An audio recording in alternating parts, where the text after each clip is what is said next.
অসমৰ বিভিন্ন জিলা সদৰত বৃহস্পতিবাৰে সদৌ অসম ছাত্ৰ সন্থাৰ 11 ঘণ্টীয়া অনশন কাৰ্যসূচী বিজেপি চৰকাৰৰ বিৰুদ্ধে গৰ্জি উঠিল আছু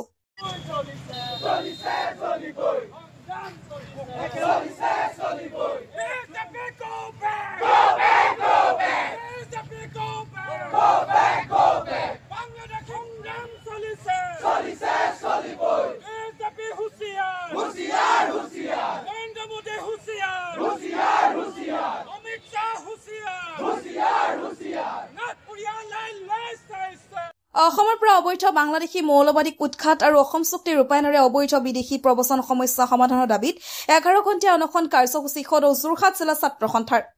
অসম চুক্তিৰ প্ৰতিটো দফা নিৰ্দিষ্ট সময়ৰ ভিতৰত ৰূপায়ণ কৰক ভাৰত বাংলা সীমান্ত চিল কৰক সীমান্ত দেখিলে গুলী মাৰ নিৰ্দেশ দিয়ক কাউটাৰ পৰা অসমক আঁতৰত ৰাখক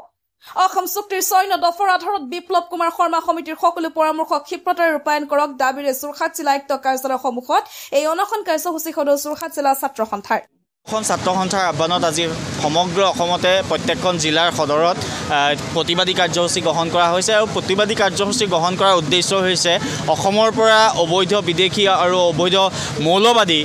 উৎখাত কৰাৰ দাবীৰে আৰু অসম চুক্তি সম্পূৰ্ণৰূপে কাৰ্যকৰী কৰাৰ কাৰণে আমি দাবী জনাইছোঁ আৰু অসম চুক্তি কাৰ্যকৰী কৰি অসমৰ পৰা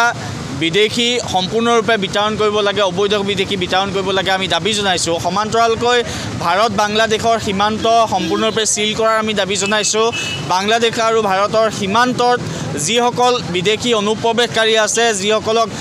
হেনাই দেখাৰ লগে লগে গুলিওৱাৰ নিৰ্দেশ দিব লাগে আমি চৰকাৰলৈ দাবী জনাইছোঁ আৰু এই প্ৰতিবাদস্থলীৰ পৰা এটা কথা ক'ব বিচাৰিছোঁ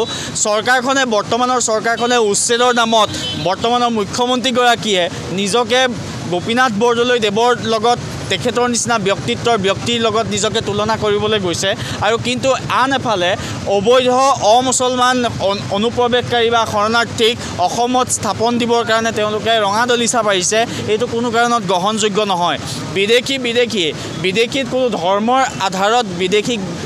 চিনাক্ত কৰি আমি বিতৰণ কৰাৰ পক্ষত আমি নহয় অসম চুক্তি অনুসৰি 1971 চনৰ 25 মাৰ্চৰ পাছত অহা প্ৰত্যেকগৰাকী অবৈধ বিদেশীক প্ৰত্যেকগৰাকী নাগৰিককে ভাৰতৰ পৰা বিতৰণ কৰিব লাগিব অসমৰ পৰা বিতৰণ কৰিব লাগিব আজি এই প্ৰতিবাদস্থলীৰ পৰা আমি অসম চৰকাৰলৈ দাবী জনাইছোঁ লগতে বিপ্লৱ কুমাৰ শৰ্মাৰ যি প্ৰতিবেদন এই প্ৰতিবেদন সম্পূৰ্ণৰূপে কাৰ্যকৰী কৰিবৰ কাৰণে আমি দাবী জনাইছোঁ সঁচা সদৌ অসম ছাত্ৰ সন্থাৰ আহ্বানমৰ্মে সদৌ যোৰহাট জিলা ছাত্ৰ সন্থাই আজি 11 ঘণ্টীয়া অনশন কাৰ্যসূচী হাতত লৈছে আমি ইয়াৰ পৰা প্ৰথমে চৰকাৰখনলৈ এটা বাৰ্তা স্পষ্টভাৱে কৈ দিব বিচাৰিছোঁ অসম আৰু অসমীয়া জাতীয় স্বাৰ্থ জড়িত কাৰণত কোনো কাৰণতে ৰাজনৈতিক হ'ব নালাগে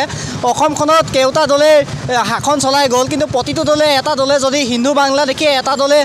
মুছলমান বাংলাদেশী কয় আমি এটা কথা স্পষ্ট কৰি দিছোঁ বাংলাদেশী সি হিন্দুৱে হওক মুছলমানেই হওক সেই বাংলাদেশীসমূহক অসমৰ পৰা পুলিয়ে পোখাই উচ্ছেদ হ'ব লাগিব ইয়াৰ পৰা বিতৰণ কৰিব লাগিব আৰু অসম চুক্তি 40 বছৰ হৈ গৈছে অসম চুক্তিখনকে 40 বছৰলৈকে আজিলৈকে অসমত অসম চুক্তিৰ মান্যতা দিব নোৱাৰাটো অসম চৰকাৰখনৰ কাৰণে লজ্জাৰ বিষয় হ'ব লাগে আৰু ইয়াৰ পৰিপ্ৰেক্ষিতত কালি মুখ্যমন্ত্ৰীগৰাকীয়ে এষাৰ কথা কৈছে যে কাখনৰ ইছ্যুটো এটা নন ইছ্যু হৈ আছে আমি মুখ্যমন্ত্ৰীগৰাকীয়ে প্ৰতিবাদস্থলীৰ পৰা তেখেতৰ ভাষাৰে ক'ব বিচাৰিছোঁ নন ইছ্যু বিষয় এটা যদি ইছ্যু হৈ আছে তেনে ক্ষেত্ৰত সেই নন ইছ্যু নাইকিয়া কৰিবৰ কাৰণে নাগৰিকত্ব সংশোধনী আইনখন তেওঁ বাতিল কৰি অসমৰ ৰাইজক আশ্বস্ত কৰিব লাগে আৰু অসমত যিদৰে তেওঁ কৈ আছে যে অসমত বাংলাদেশী বা বাহিৰৰ মানুহে আবেদন কৰা নাই সেই কথাটো ইয়াৰ জৰিয়তে প্ৰতিপন্ন হ'ব যে অসমত যদি বাহিৰৰ মানুহে আবেদনে কৰা নাই নন ইছ্যু বিষয়টো তেওঁৰ ভাষাৰে পুনৰবাৰ কৈছোঁ নন ইছ্যু বিষয়টো নাইকিয়া কৰিবৰ কাৰণে নাগৰিকত্ব সংশোধনী বিধেয়কখন বাতিল কৰিব লাগে অসম চুক্তিৰ যি 6 নং দফা এয়া আখৰে আখৰে পালন কৰিব লাগে বিপ্লৱ আমাৰ প্ৰতিবেদনখন সম্পূৰ্ণৰূপে আখৰে